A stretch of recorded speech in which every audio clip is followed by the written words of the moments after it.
تمام قسم کی حمد و ثنا، عظمت و کبریائی، بزرگی، برتری اللہ وحدہ لا شریک لہو کے لیے لائق و زیبا ہے، جس کے قبض قدرت میں ہم سبوں کی جانیں ہیں۔ محترم حضرات، اللہ تعالیٰ نے پوری انسانیت کے لیے جس دین کو پسند فرمایا اور جس دین کو ذریعہ نجات بنایا اور ذریعہ ہدایت بنایا، وہ دین اسلام ہے۔ جیسا کہ اللہ تعالیٰ نے قرآن کریم میں فرمایا، ان الدین عند اللہ الاسلام، یقیناً اللہ تعالیٰ کے نزدیک دین صرف اسلام ہے۔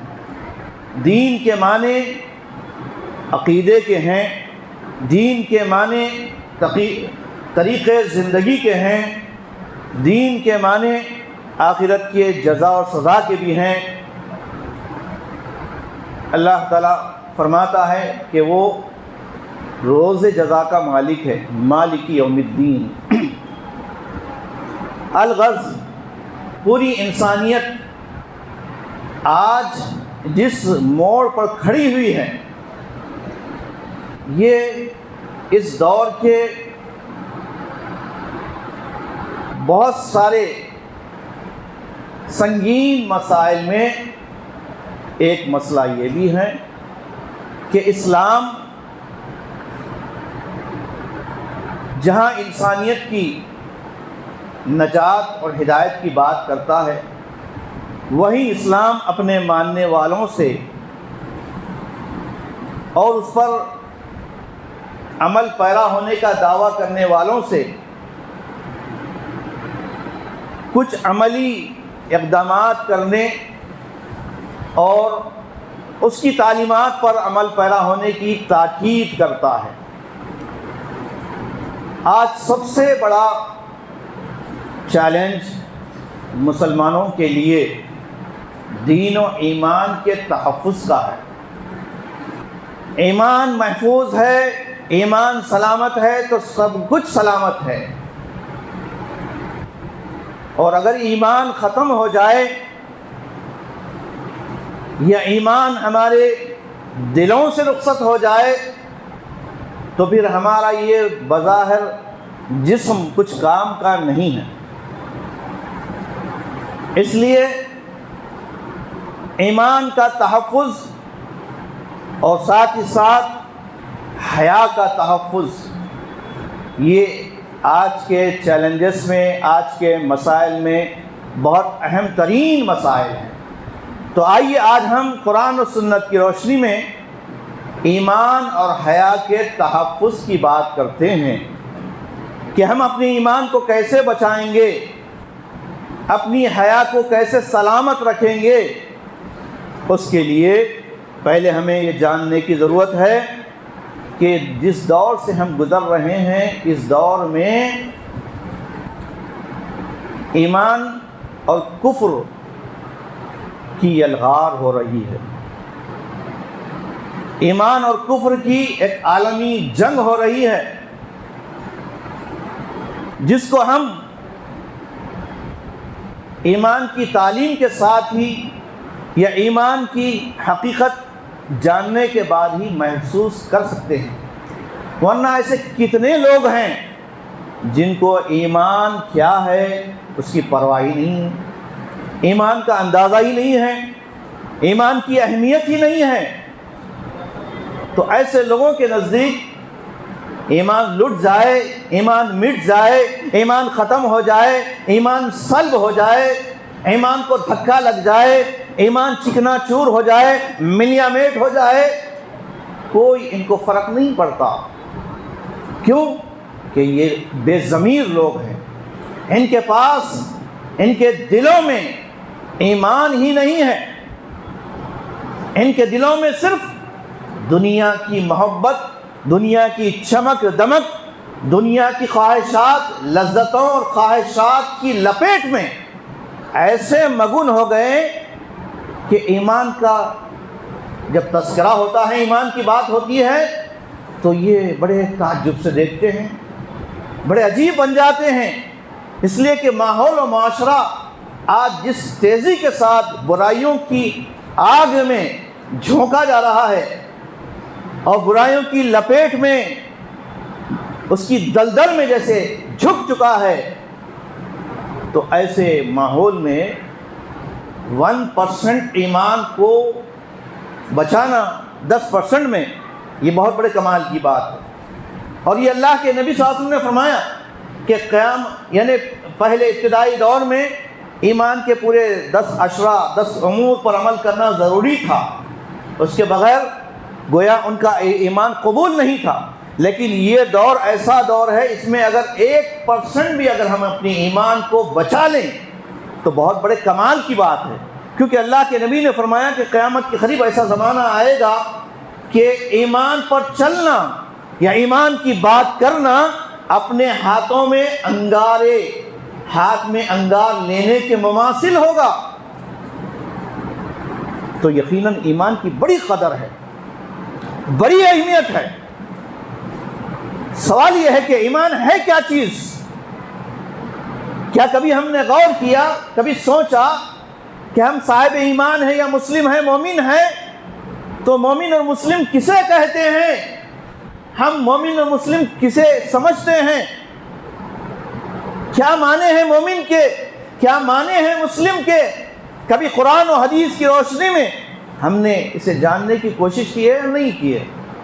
ہم تو سمجھتے ہیں کہ ہمارے امی ابا مسلمان تھے، ہم بھی مسلمان، تو گویا روایتی اور سماجی یا خاندانی ہم مسلمان ہیں، اس لیے ہم کو اس کی قدر نہیں ہے، اہمیت نہیں ہے۔ جیسے پھگٹ میں کوئی چیز مل جائے تو آدمی کو اس کی اہمیت نہیں رہتی، کوئی گفٹ مل جائے، کوئی انعام مل جائے تو اہمیت نہیں۔ خرید کر ایک کتاب ہے، خرید کر پڑھنے میں اس کو جو مزہ آتا ہے، اس کا جو احساس ہوتا ہے، پھگٹ میں مل جائے تو احساس نہیں ہوتا۔ تو اسی طرح ہم کو وراثت میں ایمان مل گیا، اسلام مل گیا، تو ہم اس کو بالکل سائڈ پہ رکھ دیے، ہم نے سیکنڈری لیول کا ہے۔ ہماری نظر میں، ہمارے سامنے ہمارا گول کیا ہے، ہمارا مقصد کیا ہے، ایم آف لائف کیا ہے؟ دنیا، پرپز آف لائف، دنیا چمکانا، دنیا بنانا، ہمیشہ عیش و آرام میں رہنا، کوئی پرابلم، کوئی ٹینشن، کوئی پریشانی ہم کو نہیں آنا، اور خوب ترقی کرنا۔ تو یہ دنیا پرست مسلمان ہیں۔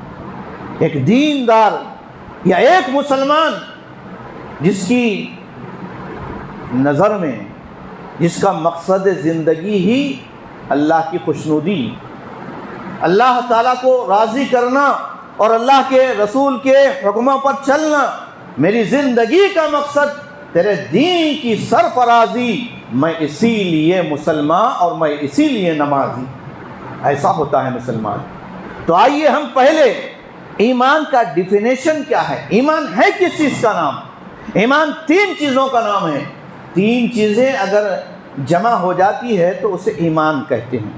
قرآن و سنت کی روشنی میں ایمان کی جو تعبیر، جو تشریح اور جو تعریف کی گئی ہے، تصدیق بالجنان یعنی تصدیق بالقلب، اقرار باللسان، پہلے دل سے اس کا بلیف کرنا، یقین کرنا، دل سے ماننا۔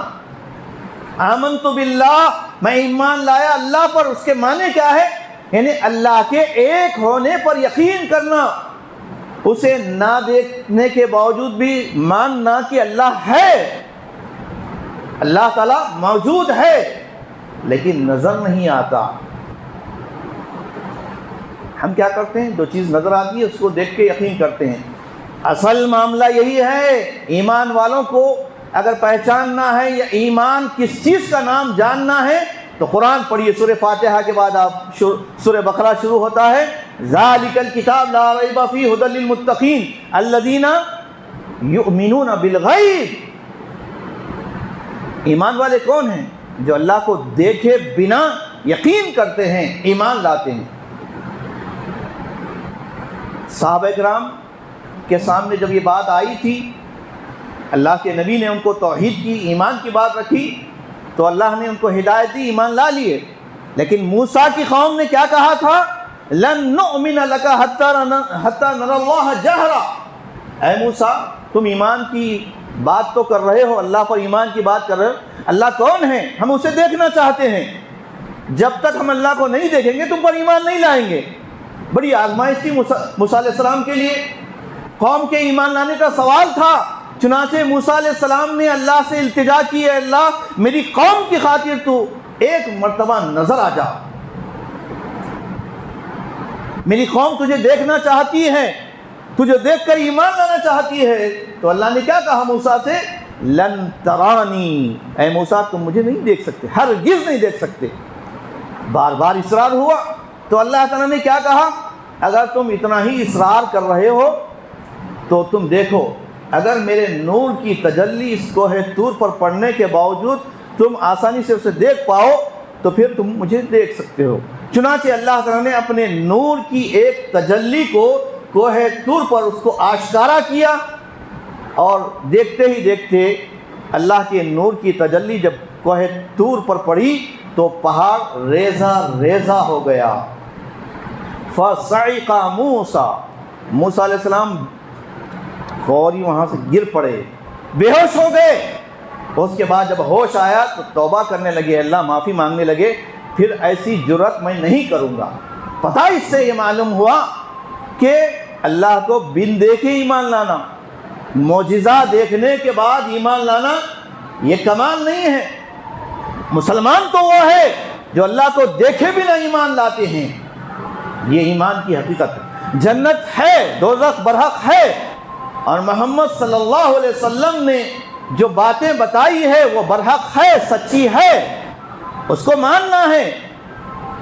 آج چونکہ بے شمار فتنے ہیں، ان فتنوں میں ایک فتنہ گر جو اپنے آپ کو انجینئر کہتا ہے، مرزا انجینئر علی، مرزا علی، اس کے فتنوں میں کئی سوشل میڈیا پر نوجوان اس پہ ریسرچ کر کے اس کے فالوورز ہو گئے ہیں، اور وہ نالائق ایسا ہے کہ ایمان کی الٹی سیدھی تشریح کرتا ہے، عجیب عجیب تعبیر بیان کرتا ہے، سلف صالحین کے خلاف عقیدہ پیش کرتا ہے، کئی نوجوانوں کو گمراہ کر رکھا ہے۔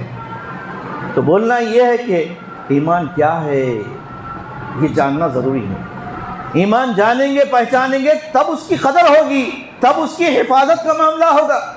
اب ہمارے پاس ایمان ہے کیا، کدھر ہے، کوئی پتہ ہی نہیں۔ تو ایمان دل کے یقین کرنے کا نام، زبان سے اقرار کرنے کا نام، اور جسم کے اعضاء سے اظہار کرنے کا نام ہے ایمان۔ یہ تین چیزیں جمع ہو جاتی ہے تب ایمان کہلاتا ہے۔ اہل السنہ والجماعت کا یہی عقیدہ ہے، اور جو معتزلہ گمراہ فرقے ہیں ان کا عقیدہ یہ ہے کہ الایمان القول فقط، صرف لا الہ الا اللہ کلمہ پڑھ لیے تو آپ صاحب ایمان ہیں، آپ کو عمل کرنے کی ضرورت نہیں ہے۔ یہ گمراہ جو فرقے ہیں ان میں سے ایک فرقے کا یہ بھی عقیدہ ہے جسے مرجیہ کہا جاتا ہے۔ مرجیہ یعنی وہ اللہ پر ایک امید رکھتے ہیں، سمجھتے ہیں کہ ہم اللہ پر ایمان لائے تو بس ہمارے لیے کافی ہے، تو یہ گمراہی کا عقیدہ ہے۔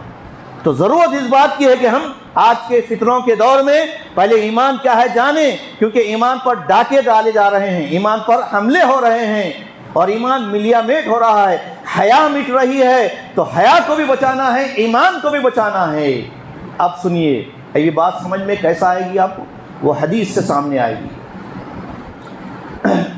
جس میں اللہ کے نبی صلی اللہ علیہ وسلم نے فرمایا الایمان بضع و سبعون شعبہ، ایمان کے 70 سے کہیں زیادہ شعبے ہیں، حصے ہیں، پارٹس ہیں، 70 سے زیادہ ہے۔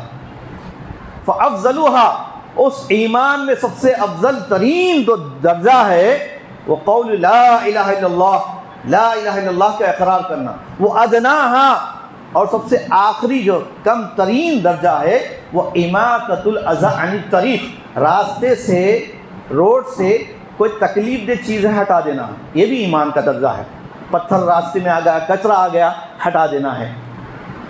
ایمان کا درجہ ہے یہ اللہ کے نبی نے فرمایا ایمان کا سب سے اعلیٰ ترین درجے کا ذکر کیا، سب سے ادنا ترین درجے کا ذکر کیا، اور سب سے اہم ترین بات اس حدیث میں آپ نے فرمایا وَالْحَيَاءُ شُعْبَةٌ مِّنَ الْإِيمَانِ۔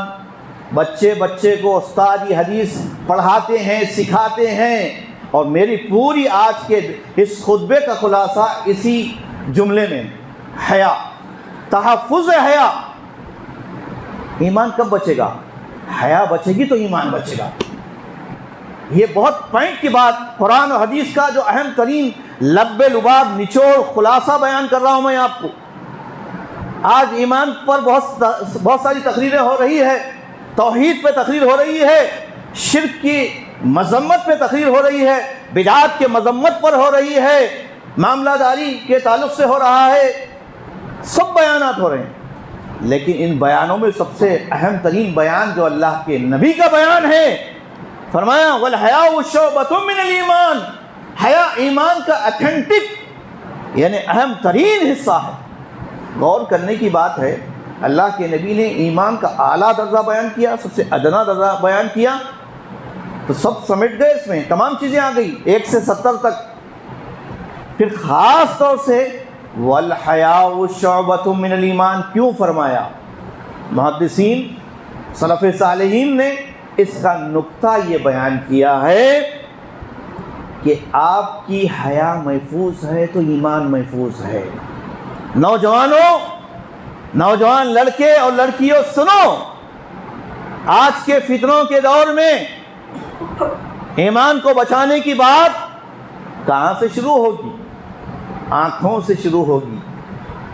آنکھیں یہ بہت خطرناک چیز ہے، اللہ کی نعمت ہے یہ، لیکن اس کا غلط استعمال بہت ہی ڈینجر ہے، ایمان کو تباہ کرنے والی اور ایمان کو سلامت رکھنے والی بھی ہے۔ 2 دھاری تلوار ہے۔ حدیث میں آتا ہے کہ اللہ کے نبی نے فرمایا العین النظر سہم من سہام ابلیس۔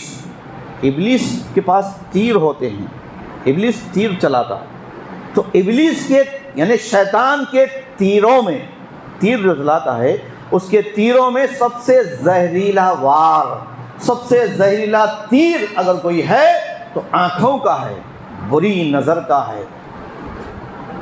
جتنے تباہیاں، برائیاں، فاحش منکرات، بدکاریاں، بے حیائیاں ہوتی ہے، اس کا اسٹارٹنگ پوائنٹ کیا ہے؟ آنکھیں سلامت۔ اسی لیے دیکھیے آپ سورہ نور آیت نمبر 30 میں اللہ تعالیٰ نے مردوں کو پہلے پردے کا حکم دیا۔ ہم کیا سمجھتے ہیں پردہ عورتیں کرنا، تم کیا کرنا؟ پھر تم پردہ نہیں کرنا، عورتیں بھی پردہ کرنا ہے، مرد بھی پردہ کرنا ہے، نوعیت الگ الگ ہے۔ مردوں کا پردہ کرنے کی کیا نوعیت ہے؟ سورہ نور پڑھیے آیت نمبر 30، اللہ تعالیٰ نے کیا فرمایا؟ قل للمؤمنین، ایمان والوں سے اے نبی آپ کہہ دیجئے، ایمان والے مردوں سے، قل للمؤمنین ان یغضوا من ابصارہم، اپنی آنکھوں کو نیچا رکھیں، جھکا کر رکھیں، نیچی رکھیں، وَيَحْفَظُوا فُرُوجَهُمْ، اور اپنی شرمگاہوں کی حفاظت کریں۔ یہ مردوں کو پہلے حکم ہے۔ اس کے بعد اسی آیت کے بعد کی جو آیت ہے اس میں عورتوں کو سپریٹ الگ حکم ہے، وَقُلْ لِلْمُؤْمِنَاتِ أَن يَغْضُضْنَ مِنْ أَبْصَارِهِنَّ، اے نبی صلی اللہ علیہ وسلم اسی طرح آپ ایمان والی عورتوں سے بھی کہہ دیجئے کہ وہ اپنی نگاہوں کو نیچا رکھے۔ اس کو غض بصر کہا جاتا ہے، نظریں نیچی رکھنا۔ اب آپ بولیں گے بھائی نظریں نیچی رکھیں گے تو ٹکر لگیں گی، دھکا لگیں گا، ایکسیڈنٹ ہوگا، بولیں گے نا؟ تو نظریں نیچی رکھنے کا مطلب کیا ہے؟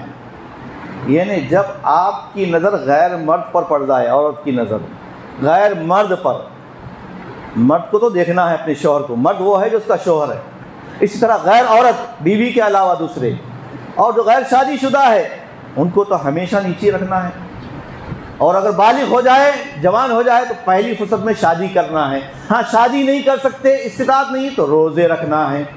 یہ شریعت کے احکامات ہیں، یہ نہیں کرنے کی وجہ سے آج جو کالجوں کے اندر ماحول بن رہا ہے، اور اسلام دشمن تنظیمیں تحریکیں یہی چاہتی ہیں کہ مسلم لڑکیاں کافروں کے دام فریب میں آ کر لٹ جائے اور تباہ ہو جائے۔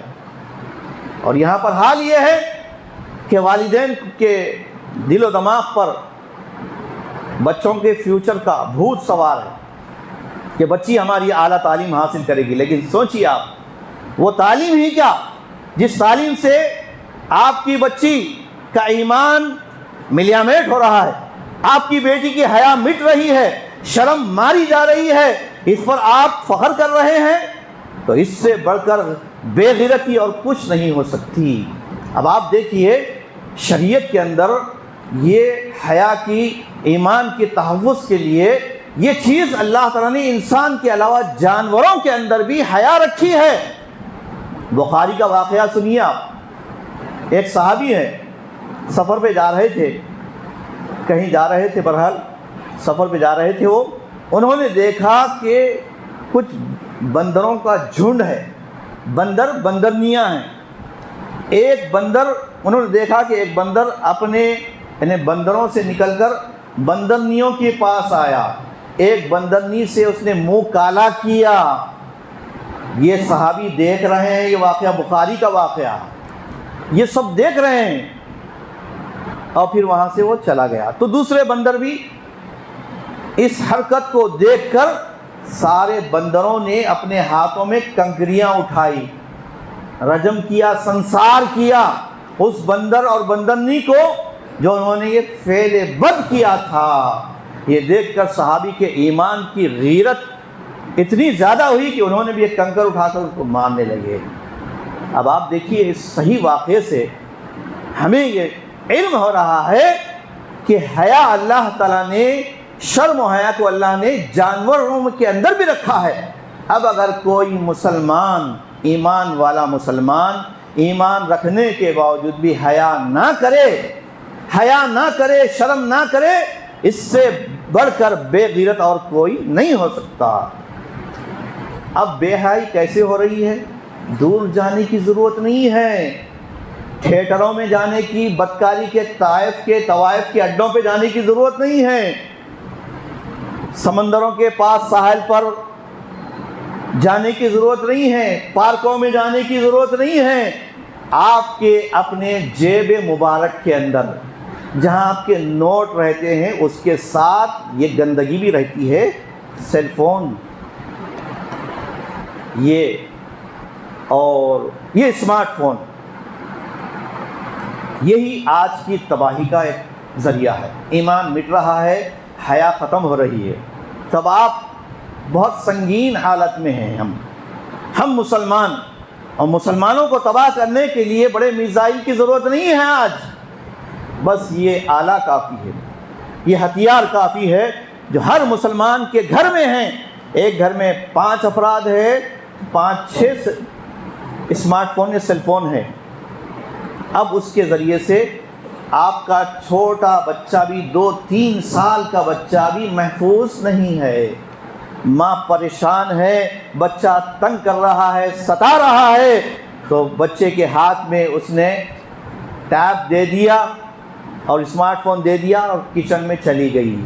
اتنی دیر تک بچہ سیل فون وہ آپ استعمال کرتا رہا، اس کا ذہن تباہ ہوا اور اس کے اندر جو ہے برائیاں جنم لینے لگی۔ تو گویا اس کو برائیوں میں مبتلا کرنے والا کون ہوا؟ اس کے گھر کی ایک فرد، یعنی اس کی ماں ہوئی۔ تو بڑا سنگین مسئلہ ہے یہ آج کے دور میں، بچہ محفوظ نہیں ہے۔ تو شرم حیا کو، ایمان کو بچانا اس دور کا تقاضا ہے۔ تو آئیے ہم اس کو کیسے بچائیں گے؟ میری آخری گفتگو یہی ہوگی کہ اس ڈیجیٹل دور میں فتنے ابل رہے ہیں، تو حیا پر پہرا دینا بہت مشکل ہو گیا ہے۔ پہرا دینا یعنی ایمان پر حیا کی فینسنگ کرنا ہے، حیا کی چادر لپیٹنا ہے۔ حیا کب آئے گی؟ اللہ کے ڈر سے آئے گی، تقوی سے آئے گی۔ خبر کا منظر یاد کرنے سے آئے گی، اپنی موت کو یاد کرنے سے آئے گی، اللہ کے روبرو تنہے تنہا کھڑا ہونا ہے، ماں باپ بڑے ہمارے کوئی ساتھ نہیں ہوں گے، اللہ ہم سے پوچھے گا، اس وقت ہم کس مومنٹ میں ہوں گے، کیا حالت ہوگی، وہ ڈرے اس دن سے، تو پھر برائیاں ختم ہوں گی۔ تو پہلے مردوں کو اپنی نظروں کے تحفظ کا حکم دیا گیا ہے، کیونکہ حیا سلامت ہے تو ایمان سلامت ہے۔ اور مستدرک حاکم کی حدیث ہے کہ ایک چیز اگر رخصت ہو گئی تو دوسری بھی رخصت ساتھ ہو جاتی ہے، اگر حیا نکل گئی تو ایمان بھی نہ رہتا، نکل جاتا ساتھ، ایمان نکل گیا تو حیا بھی نکل جاتی، تو ایمان ہے تو حیا بھی ہے، حیا بھی ہے تو ایمان، دونوں ایک دوسرے کے لیے لازم اور ملزوم ہے۔ تو اب طریقہ کار یہی ہے کہ ہم اس دور کے فتنوں کو سمجھیں، اور قرآن کریم کے بے شمار واقعات ہیں، سرسری طور پر میں یہ بتاؤں گا کہ اپنے ایمان کو بچانے کے لیے، اپنی حیا کو سلامت رکھنے کے لیے گھروں میں اپنے بچوں کو خود آپ جو ہے سورہ یوسف کی تلاوت کریں، صرف تلاوت کافی نہیں، اس کی تفسیر پڑھیں آپ۔ حضرت یوسف علیہ السلام کی زبان سے جو الفاظ نکلے تھے کہ جب ان کے عزیز مصر کی بیوی نے انہیں ورغلایا اور ان کو برائی کی طرف آمادہ کیا، تو حضرت یوسف علیہ السلام کی زبان سے یہ الفاظ نکلے کہ وَأَنَّ النَّفْسَ لَأَمَّارَةٌ بِالسُّوءِ إِلَّا مَنْ رَحِمَ رَبِّي، نفس بار بار برائی کی طرف لپکنے والا، برائی کرنے اور کرانے والا ہوتا ہے، برائی کا حکم دینے والا ہوتا ہے، اگر میرے رب نے مجھ پر رحم نہیں کیا ہوتا تو پتہ نہیں میرے ساتھ بھی کیا ہوتا۔ وقت کے پیغمبر کہہ رہے ہیں یہ، تو اس لیے ایمان پہ ڈاکے اور حملے پیغمبروں پر بھی ہوتے ہیں، کیونکہ اللہ تعالیٰ ان کا تحفظ کرتا ہے اور اللہ تعالیٰ ان کو بچاتا ہے، کیونکہ وہ پیغمبر انسانیت کے لیے نمونہ ہوتے ہیں۔ تو اب ہمارے سامنے یہ سنگین مسئلہ ہے ایمان کے تحفظ کا، حیا کے تحفظ کا۔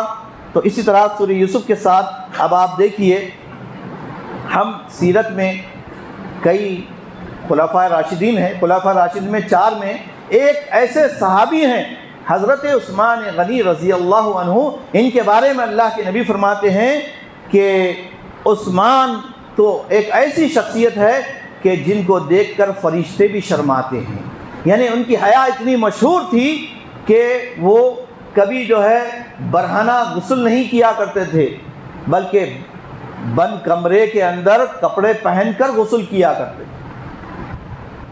تو اتنی شرم و حیا جو ہے ہم کو دی گئی ہمارے اسلاف سے، یہ بتایا گیا تاکہ ہمارے اندر جو ہے حیا آئے، اور حیا صرف لباس میں نہیں بلکہ چال ڈھال بات چیت میں بھی ہوتا ہے۔ اس لیے ایسی عورتیں جو اپنی بات کو، اپنی گفتگو کو یعنی نخرے کے انداز میں اور بہت نزاکتوں کے ساتھ موٹیویٹ کرتے ہوئے گفتگو کرتی ہیں، تو یہ بدکاری کے برابر ہے، یہ بہت بڑا گناہ ہے۔ تو اس سے ایسی خواتین اور طالبات اور بچیوں کو بچائیں اور ان فتنوں سے اپنے آپ کو بھی محفوظ رکھیں۔ الغرض میری باتوں کا خلاصہ یہی ہے کہ ہم اپنی نگاہوں کی حفاظت کریں، صرف شرمگاہ سے برائی نہیں ہوتی، اللہ کے نبی نے فرمایا العینان تزنیان، آنکھیں بھی زنا کرتی ہے، آنکھوں کا بھی زنا ہوتا ہے۔ تو اس لیے آنکھوں کو بچانا یہ اس دور کا جہاد ہے۔ آنکھوں کا تحفظ یعنی بدکاری، بری نظر سے، ایک تو بد نظری ہے اور ایک جو ہے بری نظر ہے۔ بد نظری وہ حسد کی شکل کی ہوتی ہے، یعنی کسی کو جو ہے حسد کی نظر سے دیکھنا، ایک بری نظر ہوتی ہے۔ اس نظر کے تعلق سے بھی قرآن و حدیث میں بے شمار دلائل ہیں۔ اللہ تعالی ہم سب کو